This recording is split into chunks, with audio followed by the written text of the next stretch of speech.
We don't usually drive our cars for 40 years, right?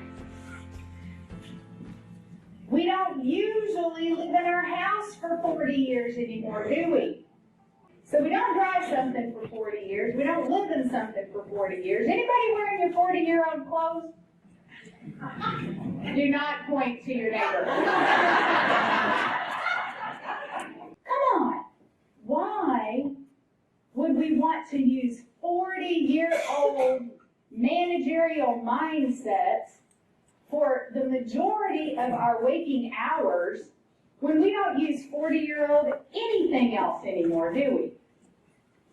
Nothing. So it is time to reevaluate traditional mindsets.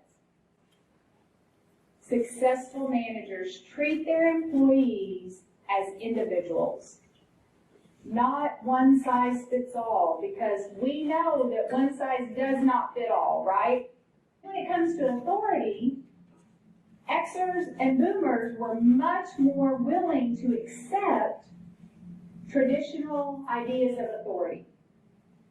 You respected someone because of their age. You respected someone because of their position. You did what you were told. You didn't ask questions. You followed the rules. And yet, millennials have been brought up in a way to where it's okay to ask why. And they want to know, are you going to do the right thing? Because if you're not, I'm not going to give you the respect or respect for authority because I'm watching.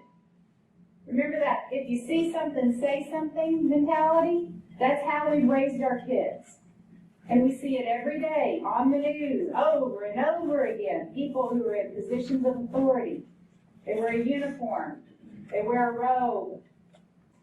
And they're doing things they're not supposed to. So millennials say, prove to me that I should respect you, and then I will. Loyalty. Millennials don't know what loyalty looks like in regards to the way Xers and Boomers do. Millennials have seen companies say, you know what, the bottom line is more important than our people.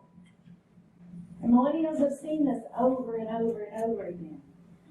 So their idea of loyalty is much different than what it is for Xers and Boomers who are willing to stick it out because they think or they know that there's going to be a retirement at the end.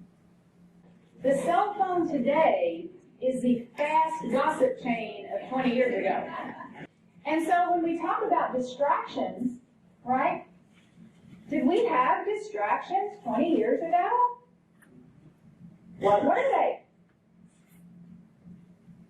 Water cooler. The water cooler. Exactly. The water cooler. The smoke breaks. Oh my gosh, how many hours were spent smoking? So this idea that we are distracted today and we have not been distracted in the past really is just taking a different form, isn't it? So what we need to realize and what we need to talk about today is why does this distraction bother us so much more? It's the fear of the unknown, isn't it? We don't know what they're saying. We don't know what they're looking at. We don't know what they're posting on. It's really more about what we don't know is going on than perhaps what's really even going on. Because remember when all the break rooms and every place used to have televisions? Like you knew what somebody was watching.